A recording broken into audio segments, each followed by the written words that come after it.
How you doing? Hello. Thank you so much for joining. It's much Yes, appreciated. my pleasure. Are we live? We're live. We're live. I should have said that. I should have said we were live. Yes, we're live. Absolutely. We tried to organize it a couple of times and turned out the best way to do it was just completely last minute, right? Yes. It was like 11 o'clock last night. Yes. Efficiency. Exactly. Love it. Jeff is about to go to bed. Yes, usually we do this at like 9 o'clock at night, and it's really strange that you're during the daytime. And kind of really aware of how like backlit I am and stuff, but it's nice. It's like having a lunch break. If there's noise in the background, it'll be my daughter or my dog or my wife. These are like things that we're used to these days, right? Oh man, how are you doing? I'm doing fine. How about you? Yeah, I can't complain. I can't complain. I'm talking to you, so it's got to be a good thing. Do you want to introduce yourself? Tell us who you are, and I'm sure most people know. But tell us who you are and what you do. Yes. So my name is Ruth Pozuelo, and I am a Power BI consultant, basically. I own my little shop, and I do Power BI solutions for customers, and some YouTube also. Some YouTube. Yes, yeah, you're sort of like humble about that. Just some YouTube. I do my usual. I also found the vampire. I'm gonna comment on this. I also found the vampire. I get called a day walker by some of my friends because it's maybe I'm not sure if you tell, but I'm like so white it like goes pink again, and like the summertime is my least favorite time because I don't go outside and I just sit. But the best sort of like protection against the sun, in my opinion, is just like brick walls. I hate you can't get it. You can't get a factor that's high enough for my skin. So yeah, and I'm very But you grumpy in should this. move to Sweden. You wouldn't have that problem even outside. Or Yes. to, Wales, Scotland, probably not much sun there. I was gonna actually mention that. Well, I've never been to the Nordics. I've never been in Denmark or Sweden. I never actually What? when I go to this Power BI next step, it'll be my first time across a more northern border. I always want to go, but my wife's Italian, so we have to find some kind of compromise because I'm like that's too hot, and she's like that's too cold. So yeah, Austria was the last one. Anyway, enough about me and my strange skin. You and your Power BI stuff is fantastic. I was just watching a video about field parameters, by the way. Yes. Enjoyed it. So It it's hard is. to avoid field parameters, right? It is. I literally ask people, do you really want to have another parameters video? There's like a million there. So, but they say yes. So I say, okay, Yeah. I'll do it. It was a different take. I enjoyed it, like with different ways of using it. I really enjoyed the fact that it was the concept of using field parameters and also like kind of like and adding a table, so filtering a filter. And then I was thinking, oh, buttons and bookmarks. I'm like, well, no, we're just back to where we started, really, to be honest. But no, it's a cool feature for sure. I haven't got Yeah. it, yeah, haven't had much of a chance to use it. It was just like 2 days ago, right? But Yeah, not me either. Actually, I've used it like yesterday the first time, and I yeah. was playing around. But they announced it like a month ago in one of these big conferences. Mm. I had an idea what it was, but until you actually get to play with it, you don't really have a feel for what it is. Yeah, very true. But yeah, There'll be some interesting ideas coming about out in the next few weeks, I'm sure. Though I totally know what you mean. I saw the release and I was like, oh, that could be a cool video, and I recorded a little bit, and then I think the first one was like Win Hopkins, and I was like straight away done. And I think I saw one from Grayskull BI, and I was like, you know what? I think I'm just going to let everyone else's go because I have nothing to add to this conversation. But yours was very good because it did offer from a different perspective, so it was nice stuff. Yeah. Anyway, you and your history and who you are, and I noticed when I was doing my standard research, aka stalking, before we before we do these, I didn't realize up until I think last night. You're a mechanical engineer, no? yeah, yes, I That's am. awesome. Yeah, I was speaking to a mechanical engineer also last week as well, Sandeep Power, and so cool. it's a really interesting transition, if I may ask, because not just a mechanical engineer, also an aeronautical engineer. Like mechanical engineer, okay, I'm bored of that. Aeronautical engineer, this is also very boring. Be eyes away from me. Exactly. I How? was actually a very, very bad mechanical engineer. I was. I don't know why I studied that. I think I studied it because it was available where I lived, and my parents wouldn't allow me to go to another university. I had to stay at home. And my father was a mechanical engineer, so I guess it was a cool Okay. thing to do. Hmm. But I was really bad. I spent my first 2 years as a design engineer, like really building. I was actually building like beds that move. Okay. What they call, I don't know, adjustable beds. I guess I call. So Okay, like the way hospitals bed moving stuff. yeah, but for private use, there's like a Okay. big company in Sweden that does this type of beds, and I was actually designing that, and it was so bad. It was so bad. You're like, oh my god, I need to change careers because these I'm not going anywhere with it. It was like, and it was a very small company, so I had to do everything. I did the drawings. I did I didn't do the manufacturing, but I was responsible for the manufacturing, the quality, the customers, the whole cycle. And every single problem I introduced in a drawing, I paid for it. Because, either in the factory that they couldn't put it together, or it was the customer that I was sort of like, oh, I have to do something else. This is not working for me. That's amazing. Love it. So yeah, I decided that I had to do something else. That was not a good career move. And sorry, I'm curious now. I'm a little bit scared. Did aeronautical engineering follow mechanical engineering? Yeah, I did first mechanical, and then I had a possibility to study in the UK. Okay. It was actually in Wales, and then I did the aeronautical engineer. I never practiced it though. I don't know if I was ever good at that. I never had a chance to put it in practice, just study. Maybe one day, if you Yeah. get bored of BI, you can go back to aeronautical Yeah, engineering. I would love to work for NASA, for example, or to the European space. That's the only companies I think that would take me away from what I'm doing now. It would be so cool. Like, That would be very cool. Mars mission, work to send people to Mars. It doesn't get any cooler than that. No, it doesn't. Now I just have this image, and like in a few years, seeing you like when you have these like live broadcasts, and you just like stand there from these like an Oh, aeronautical engineer. yes. I mean, I think this is on LinkedIn as well. So if there's any aeronautical engineers out there who are working for NASA who need someone, maybe they can just like contact you, and there Yeah, you go. Why not? I know. There you go. Consider this kind of like you applying for jobs. I'm not sure. Yeah, I was actually watching, I don't know if you saw it, but they have like the first helicopter flight outside Earth. It was Mars. And they were actually, I saw when they got the data live on the helicopter feed. It was so cool. You could see the telemetry of the thing, and Yeah. then they were actually looking at the data to see if it flew or not, to see if it gained altitude or not. And it was so exciting. It was so cool. And they were using data, right? So, I mean, they have data at NASA, Yeah. to be able to do something. It would be like, it's a cool job to work there, but it's also a very cool level of data as well, right? Yeah, for sure. I'm sure they have tons and tons of data. They need help with something. Okay. There you go. You can start by implementing Power BI at NASA, as Kerry said, that Power BI at NASA, and then just from there start, maybe one day you'll get into space as well. Fantastic. Yeah, I'm cool with that. I love those ambitions. But we'd miss your YouTube channel, you understand. You'd have to, still do Power BI as NASA and be an astronaut and have your Power BI channel. We couldn't. Yeah, Kerbal Space. Yeah, Kerbal Space. There you go. Fantastic. Oh my God. Exactly. One day. One day. Who knows? Who knows? But you studied in Wales, you say, right? Mm-hmm. Very cool. Yes. This Yes. is Did it for 2 years. And then moved to Sweden. okay.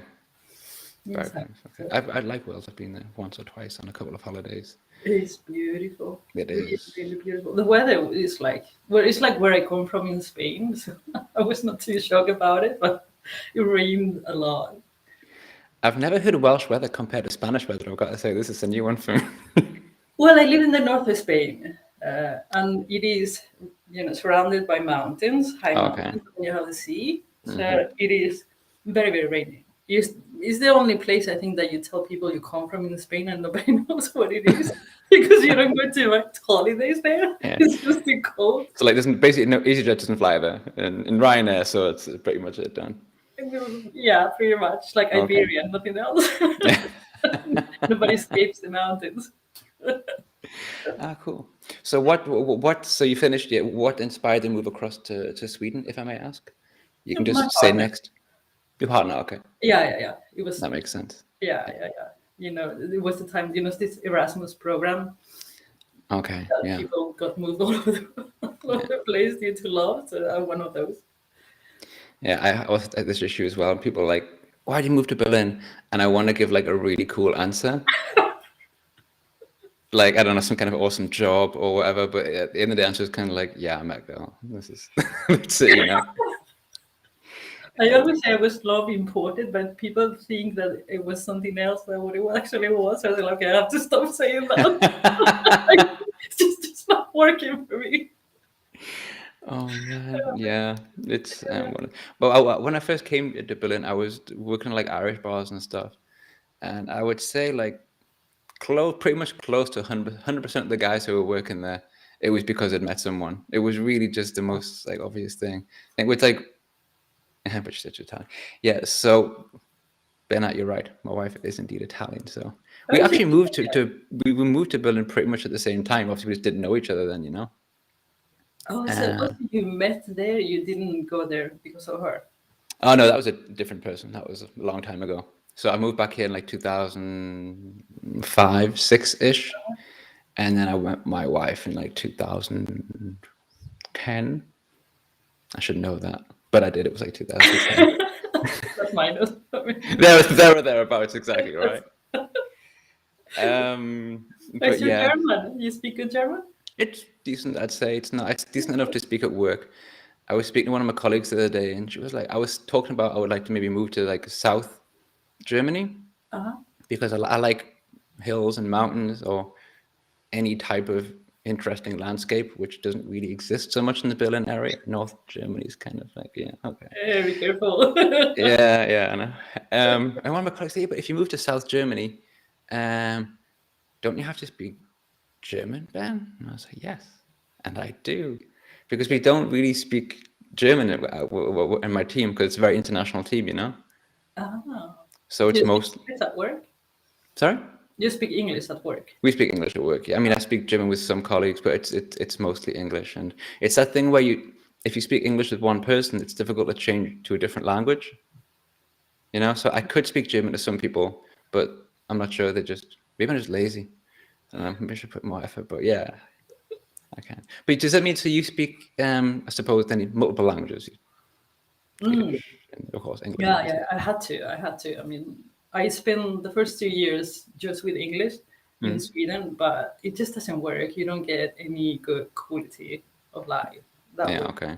So you have to, if you want to understand the culture and all that stuff, you have to learn the language. Yeah.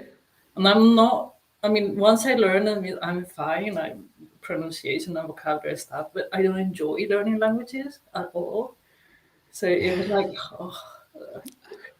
you go to school and you start with the cat is black and my house is far and my mom is, oh, come on. I have no patience for that. I completely agree.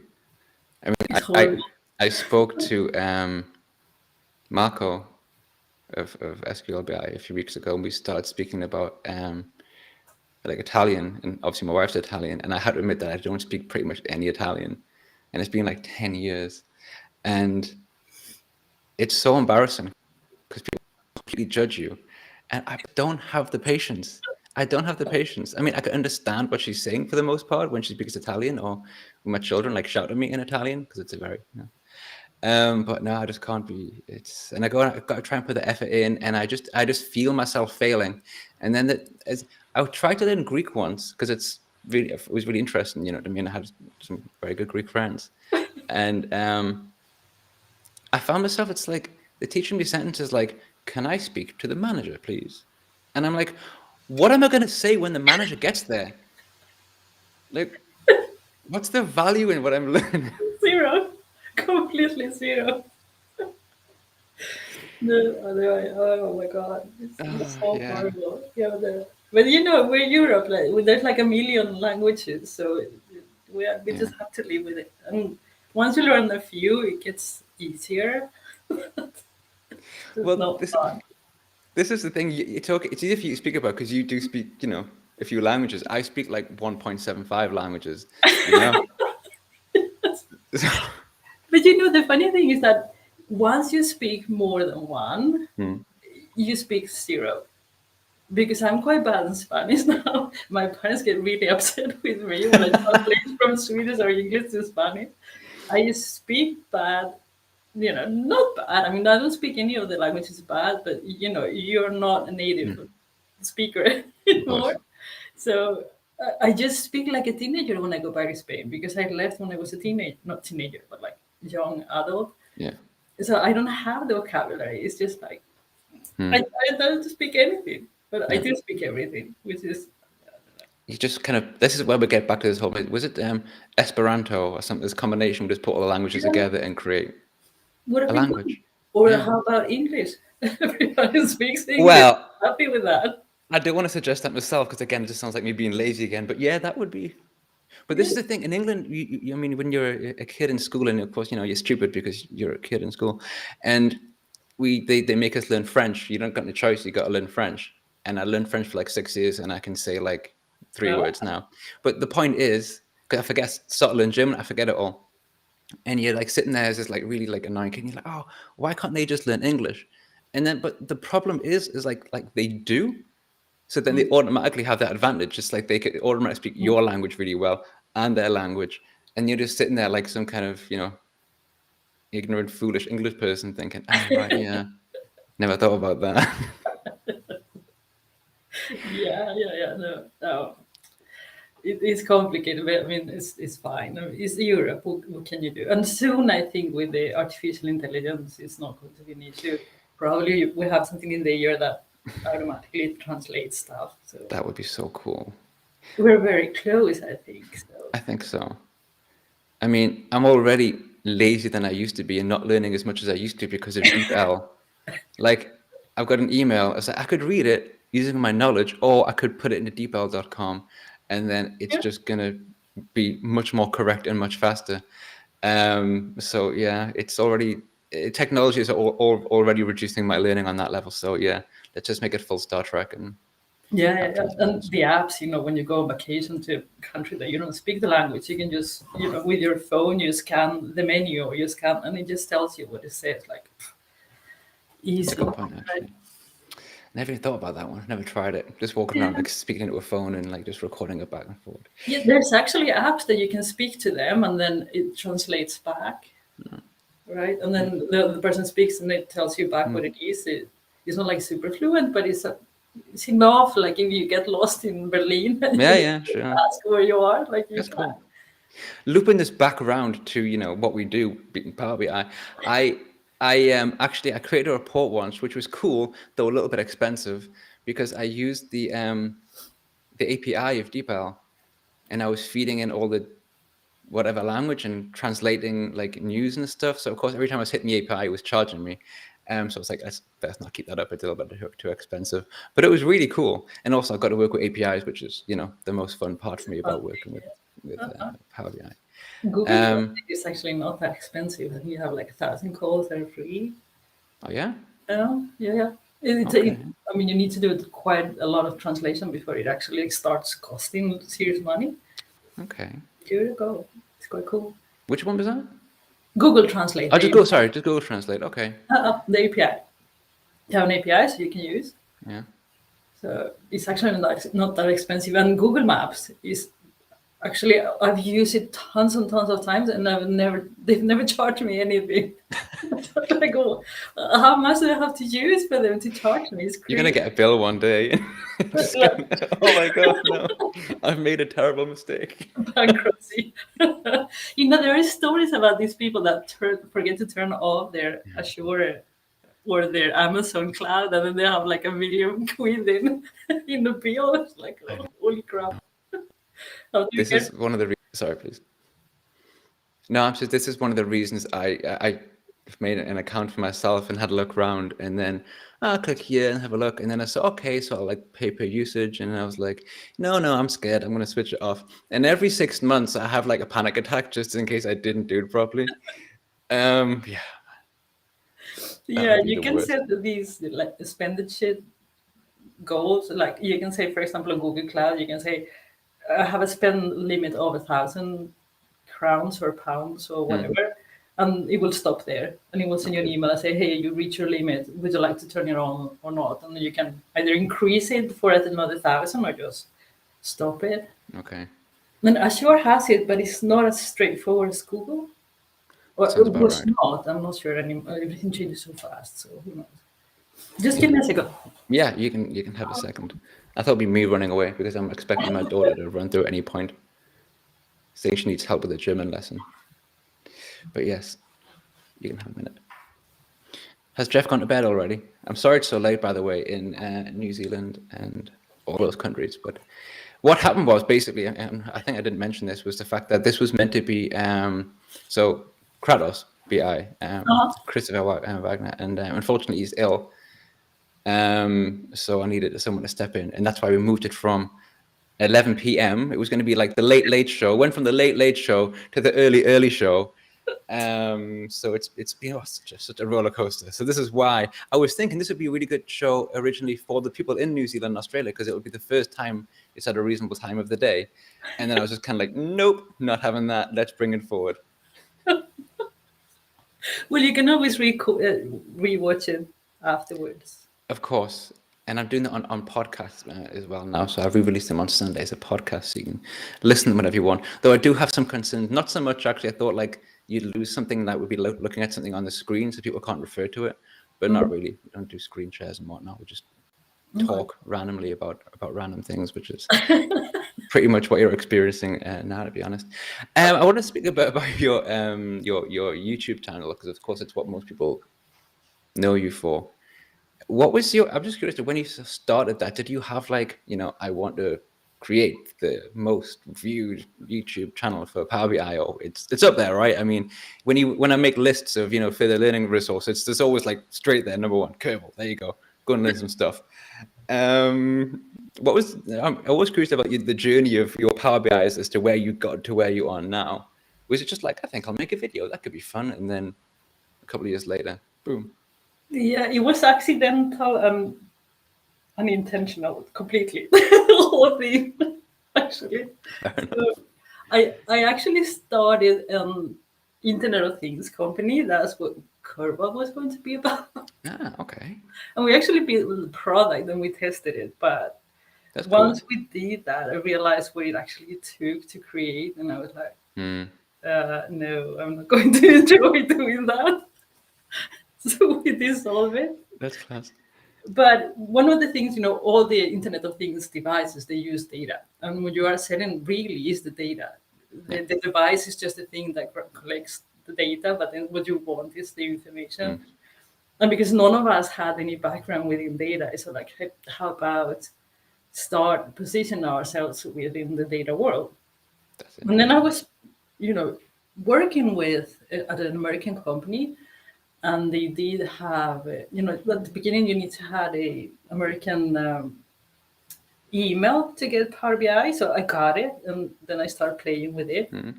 And I thought, that's quite fun. And let me show people how to do X, Y, Z. I'm still here, but I'm just switching off my camera because it's overheated, but I'm still here. I'll be back in a second. Keep talking, please. Yes, so I just wanted to, show people what you could do, but also, show that we could work with data. So it was like a double message, but I would never, ever expected it to get that big. It's just crazy. So, yeah, no, it was an accident, really. It was nothing intentional about it when it comes to having a big YouTube channel about Power BI.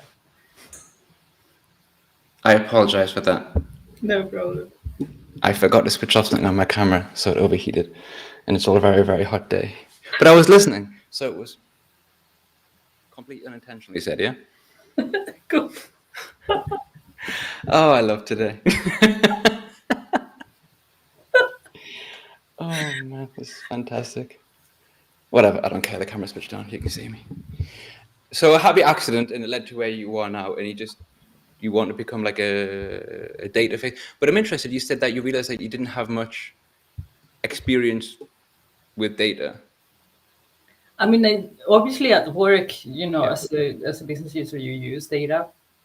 Yeah. So I was managing a small team on my previous job, and we had to report on expenses, and we had like motor data. It was a water company that had sold products for water, and we had tons of data. I was on the engineering team, like mechanical engineering team, not the IT engineering team. So we have all kinds of crazy, all types of data, and I always enjoyed working with data, always. Yeah. So I was using Power BI in the beginning just to be able to get.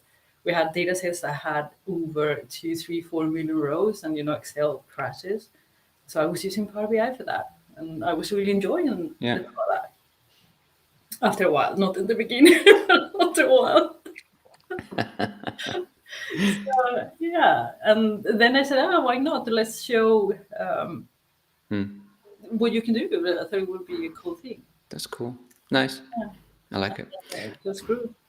I remember it was a couple of years, and I forget which. It was through because I think I've mentioned before on these things that I like working with sports data and like sports reports, and a couple of times you've created reports for like the European Championships and stuff, right? Yeah. Like That's that. It's good cool. fun. Yeah. It's connected to the last version I did. It was connected to an API that has free data.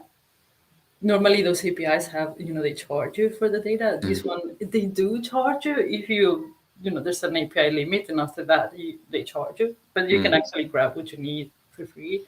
Yeah. And it's actually quite fun. And I refresh it every year when there's like a championship, like a FIFA championship. You can just change the. That's interesting. I So would be you change curious. the competition, and then the whole thing just refreshes. Nice. I might have to ask you to DM me that link, by the way, because I didn't. Yeah. That would be cool. There's a YouTube video on it. I feel I walked straight into that. Oh, what a fool. I have videos for everything. I have almost 900 videos on my YouTube channel. So there's videos for absolutely everything. Just ask me. I have a video for it. 900. There you go. Big fan of Ruth and Kurt. Well, thanks for all the great content. Definitely lots of fans out there for sure. Thank you. Yeah, I just the level of producing that number of videos, I just can't even. I saw 1 month. I think it was last year. 1 month I was going through when I made videos, and 1 month I created like just 4 videos. Even for me, that was really impressive. Like, how did I make 4 videos in 1 month? How did I have the time for that? That's mad. And some people are like, here, bam, video. It's like, all right, cool. But I mean, once you do videos, and the more that you do, the easier it gets. You find shortcuts. You find ways to edit less. You have, and all my videos, they are very casual, right? So I just sit there and I play, and sometimes I run my thoughts with you guys. I just go with it. There are errors. I show you the errors. So there's not like a lot of editing. It's not like a super polished video for good and for bad. I would say I prefer it that way, but it's definitely a personal. I wish I could do that, and because my issue is that I every time I make a mistake, I'm like re-record, and I'm like, yeah. And I'm like, I wonder why this is taking so long after my like 5th or 6th recording, Exactly. Oh my God. I started doing it differently because I was like, I feel that I always say on everything that I do that I can't type, right? I'm the worst typer. Like my mom was a secretary and she could like type on like ridiculous number of like words per minute. And I'm like 4. And all those 4 words per minute have errors in them. And I have to type them again. It's just. It's so stuff. It's ridiculous. And I see people making videos and you're like typing, yeah, I'll like write this bit of DAX. I'm like, everything I would type there would have been completely wrong. So I had to just start recording, and then I record myself afterwards because I can't record and then talk at the same time. I can't type and then talk at the same time. So I was like, this is too much. Then it's a lot of work. Okay. You think that, but the stupid thing is, I made so many mistakes. It's faster. It's faster doing it that way. Oh my god. Oh Okay. man. No, Yeah. I feel you. This is what I was watching your video about like your field parameters, and there was one part where like you made a mistake and you said, "Oh, I'll just correct that." I was like, I wish I could do that. I'm gonna start doing it. I think as soon as I do it once, it'll be fine, you know. Oh man, no, it's very foolish of me. Practice, practice, practice, practice, and at the end, it'll be there. Yeah, I'll get there. This was cool by the way. These DAX Fridays. This was cool. Oh my god, that is I love this, like a flashback to all the terror. You know, people are asking me still, like, when are you going to do a new 25 days of DAX Fridays? And it's like, I'm procrastinating a lot of it because it was so hard. It was so hard to do. It was crazy. Yeah. It was summer and I had this crazy idea. And I said, like, oh, how hard can it be? Let's do 25 days Yeah. of DAX, right? Like 25 questions, easy questions. Mm. I was on vacation, like, you know, you get like stupid ideas. Yeah. After the vacation, I went back and said, oh, yeah, I can start doing it. I started in September. Okay. I finished 1 week before the 1st of December. Oh. It was obviously not like 100% job, but you have to go back and forth. Yeah. It was 25 videos, 25 thumbnails, 25 descriptions, 25. And then I got the idea, hey, Ruth, you're doing it wrong because it's better that you first put out the question and then the day after give the video. So I have to change 25 to everything. Man, I was going mad. that is going mad. extreme. And I noticed also people like looking at the answer and also like sometimes like disputing the answer and like checking it this way. I was like, that is, once you get at that level, that is effort that I can't even begin to imagine. Imagine you're like maybe 2 in and thinking, what have I done? And you've got like another 23 to go. Exactly. After day 3, I was exhausted. It was like, oh my god. Like, why am I answering? Stop answering. Oh, but once you start, then it's weird. You just stop. yeah. Like, oh, it was bad actually. It was also, you know, it was not like a big hit at all. It was like it completely sank the channel. To be fair. Because lots of people were writing the DAX. I said, write the DAX, your DAX measure on the comments, and guess what? YouTube thought it was a spam. No way. 25 video got like spam. It was bad. That's special, yeah. So what do you say when somebody says, would you do it again? I don't know. It's like, we can't expect a sequel anytime soon. That's fair enough, I think, yeah. Next time, 50 days of DAX. No, what I'm thinking is that maybe if I get help, I was thinking sleeping on it, but maybe if people help me with the questions and the answers, then I just need to do the material around it. It's a lot easier. Volunteers, they know where to find you, right? Yeah, you just let me know if you would be interested and help me out. People were asking like time intelligence, 25 days of DAX Friday, just time intelligence. So if somebody is happy to help me do the questions, I will be more inclined to actually do it again. That could be cool. Maybe you can help me with the video production. Okay, that's all we have time for today. Clearly I need the practice, so why not, right? Who are you said? Here's a fair question. So here, what about Deneb, videos about Deneb? Ben, a lot of people are fans of Deneb. I am a big fan of it, but you use it a lot to Articulator though, right? I mean, you can use both, of course, but I do. I was expecting actually this question from you. People just come and ask the questions that I should ask because they know that I forget, right? Yeah, so when it goes with, I think it's really, really cool that you have both options, to be fair, that you have the Articulator option and the Deneb option. I think there are differences with them. One is that Deneb is more about code, Like you get a list of code and then you just change things. While Articulator is more like user interface and you build things from scratch, and it forces you to learn how visual representation works. Yeah. Because you have like a rectangle and then you decide where do you put the measure, if you put it in the height or the width, and then you're understanding that, okay, if I put it on the width, it's length that people are going to look at when comparing Okay. them. So it gives a little deeper understanding on how visualizations work, That's in my nice. opinion. Yeah, no. I mean, this is the Yeah, thing. There are yeah, both, as you say, right? So. yeah, it's just a choice. I think if you prefer to do the coding thing, it's Deneb is a better tool because Articulator requires understanding of how it works. It doesn't take too long to get it, but you have to spend some time with it. Well, then a bit more like parameters and you change them, if I understand correctly. I've never used it, so Okay. I mean, for me, I think it's interesting because I'm all about like immediate impact. Like if I can't do something pretty quickly, might lose interest quite quickly, which might come back to my issue with languages, right? It's like if I can't speak fluent sentences within like a month, I'm like, I'm bored of this. And it was kind of the same perhaps with like Charticulator, because I looked at it and I was just kind of like, click this, click that. I haven't got a visualization next. But with Deneb, because there was so many like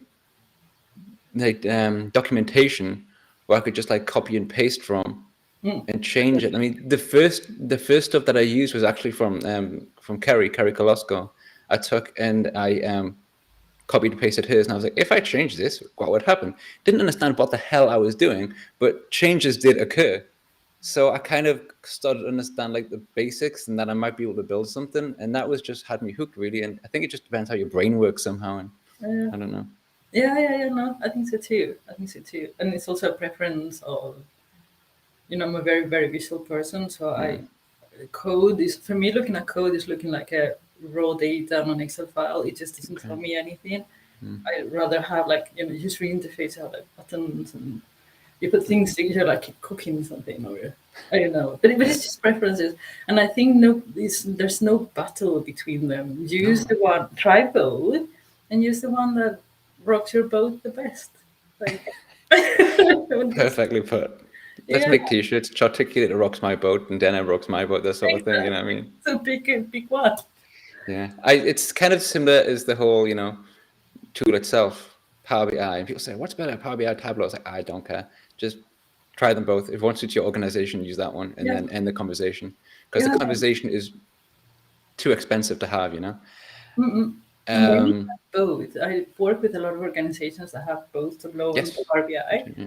And they live together very, very well. Yeah. Some people like Tableau, and for the type of work they do, it fits best. Others prefer Power BI, and they coexist in an environment, and it works well. If you have the backs, why not? Sure. Yeah. I work for like and like this You work German for chemical BAM and chemical company, and huge company, and they did the same. I mean, they're essentially lots of companies together. So you have one organization that never even needs to see any of this data. So these are all using Power BI. These have premium. These don't. These are using Tableau, and it doesn't matter. And if you need them, just put in a URL link, and it's fine. You're good. Yeah. The same with Excel and Power BI. It's like there are different use cases. Like use it for what it is, and then you'll be happy. Like you don't have to use Power BI. Though I would say, I do hate Excel. I know it's fantastic, but every time I use Excel, it will crash. Like, so I'm like, if you want to use Excel and you'd be wildly, I hate it. But that is a perfect example of using Excel for something Excel is not meant to be used for. Right? So that's it. Yeah, okay, you win. And it is so wonderful, because there is a complexity of starting with Power BI. The fact that you cannot click on the cell and do whatever you want, change, what you were talking about, the immediate change. I want that number to be 0.5, not 0.2. And in Power BI, you have to like dance around the wall 3 times before you get that value to what you want. Completely true. So if your job is not working with data, Excel is a better tool. Yeah, no. I mean, I say I hate Excel because for the fact that it frustrates me. But of course, it's I said that in my interview. Will Power BI? The question was, will Power BI replace Excel? I was like, no, nothing can replace Excel ever.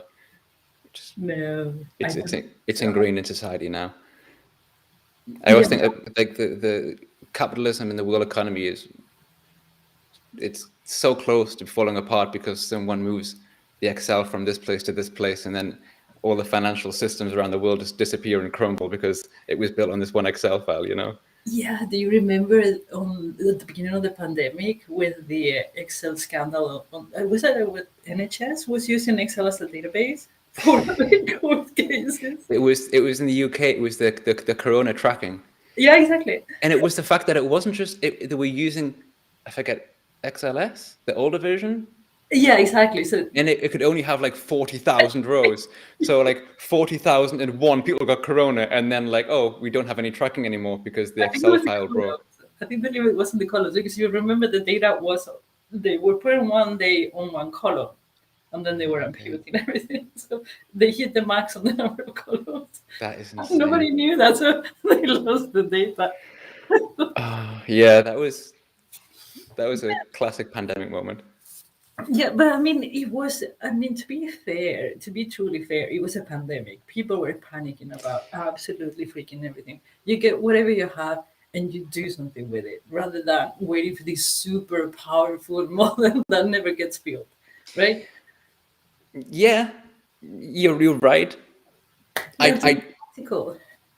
In general, I mean, for pandemic type stuff, the thing that to me that was most surprising, I don't want to see anything really unoriginal, everyone said before, but when you watch these like disaster movies and the government have like impact plans, and as soon as this happened, like they press a button and emergency action plan A1 kicks into force. Like a pandemic hit and everyone's like, so what should we do? Like, I don't know, like not go outside for a while? I don't know. That was it. Break out the Excel files, everyone. We need to track some data.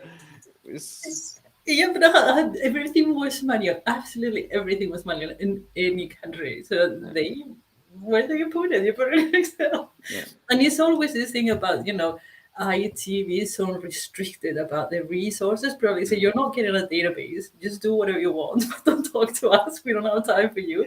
And they grab whatever they had, which was an Excel file. That's why Excel is so big, because it's free for everybody to use. Yeah, this is true. Yeah, it's a joke. Yeah, free. It's right. The restrictions that are being in place now in Power BI, the service, they are restricting. I mean, the admins cannot restrict absolutely everything. The access to everything, to be able to create workspaces, being able to. So there's going to come a point if we're not careful that users will be too restricted and they will go back to Excel. There is a fine line between governance and dictatorship. You know what I mean? Like you can't touch anything. Don't talk to us. Yeah. You have to be very, very careful that your users still have the data that they need. They're going to get it anyway, whether you like it or not. So give it to it in a good fashion. This is why I kind of came to terms with the whole access and Power BI data from Excel, right? I mean, for me, the huge thing was when they integrated the Power BI data sets within Excel. That was awesome. Very, very good. And I'm hoping that they do a data flow connector for Excel like very, very quickly. That's a good point, actually. Improve. Yeah. For small companies that didn't have a massive IT infrastructure or department, it would help a lot. But still, I mean, we need to be careful not to restrict the users too much. Otherwise, they're going to go back to Excel or whatever other tool that is not that restrictive. Okay. Because I do see it on big companies that they cannot do anything. They can only watch they can only see Power BI files. They're not able to download. They are not able to nothing. Yeah. And it doesn't work that way. In the business world, you need to have your data and you need to be able to mash it up the way you want it. I think you learn that as well. I learned, because my career with data started with Power BI, right? So at first I was very like, my data, mine, I shall mold it and you shall read it, the kind of stuff, And then after a while, you kind of realize that, everyone who needs data feels pretty much the same way. They need to be able to access it and click on it and see, but what happens if I did this and all that kind of stuff, So even when you talk about like write back functionality, which is great, it's not the same is that experience that we've had, everyone's had since their career started, even before Excel, when you're using like my dad was using like Lotus 1, 2, 3, whatever it's called. It just the ability to kind of have your data and do stuff with it. Yeah. And data is meant to empower your businesses. If people does not have access to it in a way that they feel that they need to have access, then what's the point? You're paying like thousands and thousands of dollars for something that people are not using. And that also kind of highlights the need for a very good data setup within whatever company you work for. That there's just like this single point of truth or whatever, or something where the data that you want is there, or you have access to many different sources. In my opinion, I don't know. Yeah, this single point of truth, I'm always like super skeptical about it. I saw that on your face. Yeah. From this perspective, right? Like, who's true? Because the same data set, if, for example, the engineering team, mechanical engineering team looks at it, or the quality team looks at it, it's going to be completely different. Yeah. And the things that they are going to need to filter by or to look at, or the granularity of the data, is going to be completely different. So that single point of it just doesn't exist. And then I see also in big enterprises these huge, massive models. Nobody anymore knows what it does, and it's like have relationships everywhere. And like, how do you know? How do you know that you're getting the right numbers? I always get scared when I see these gigantic models. You're like, Yeah. wow. There's a pressure on using those models and producing reports and doing analytics, and then people using those to make decisions. I'm like, what if it was wrong? what if somehow, I mean, if you think the number of companies who will produce, the data and analyze it, and a lot of people don't double check that. They're like, this is the report. It's the report on our business for the past 2 years. It is the word. It is the gospel. Oh, by the way, oops, accidentally, there's a filter on that. I hope no one noticed. Let's keep it there, because now people are used to the data. They will ask. As long as it's consistently wrong, right? Exactly. No. Exactly what Donald's. I'm still waiting for the $1 million mistake in report that gets me fired. Yeah. I've had literal nightmares about that. I'm not even joking. Hopefully not fire, just a little bit small reprimand. Yes. Please don't do that again. 1 million is important. Exactly. Oh man, love it. Yeah, big models give me anxiety. Yeah, I agree. Me too. I like. There's no way that people know how that works. There's no way they can guarantee that the number that comes on the other side is correct. There's just no way, because there are like a million relationships. How do you know? And then there's always bidirectional relationships on those models, of course. Like, do you want to work on that? Like, no. I feel like I have so much to think about now. You should like on all your metrics like a little star, probably, Net sales, probably. Like, more or less. That we can use the error bars. Right, there you go. Use case, love it. Exactly. I look forward to that video, Ruth, for sure. Oh man. Oh, all right. Let's call it a day there. It's been awesome. My camera's definitely ready to explode because it keeps overheating, which is always good fun.